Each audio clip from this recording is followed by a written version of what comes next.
السلام عليكم ورحمة الله وبركاته. ازيكم يا حبايب قلبي؟ عاملين ايه؟ يا رب تكونوا بخير. رجعت لكم النهارده بفيديو جديد. نصلي على النبي وندوس على اللايك اهم شيء. زي ما انتم شايفين كده، ده حرنكش جبته من عند الفكهاني. طبعا الحرنكش من انواع الفاكهة، فطبعا ايه الصيف الشتاء وكده بيحب الحاجات الحلوة اللي زي الحرنكش واللب والترمس والحمص والحاجات اللي انتوا شايفينها الجميله ديت. فحبيت اشارككم بقى السهره اللي انا هسهرها انا وبناتي مع بعض. زي ما انتوا شايفين كده، ده حرنكش وطلع مسكر جدا يا جماعه. يعني لو انت شفتي حرنكش عند الفكهاني، جيبي منه على ضمانتي، هيطلع منك مسكر جدا، هيطلع مسكر مسكر. زي ما انتوا شايفين كده كله اصفر من جوه، والله العظيم طلع كله مسكر ما شاء الله. عايزين بقى الصدمه ان كيلو الحرنكش ب50 جنيه. طبعا انا جبت نص كيلو على قدي انا والبنات، وزي ما انتوا شايفينه كده جميل جدا. احنا بنستناه يطلع الحرنكش عشان خاطر هو بيطلع في الشتاء، يعني هو موسم شتوي. تمام.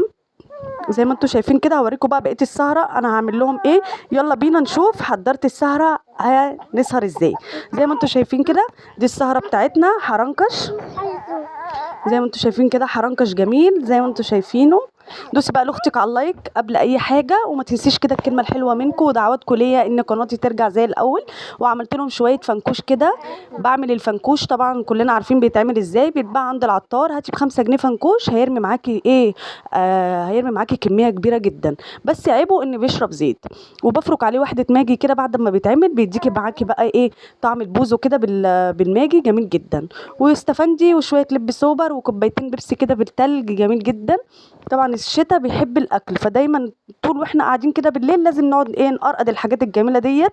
ربنا يديمها نعمه علينا يا رب. واتمنى يكون الفيديو عجبكم.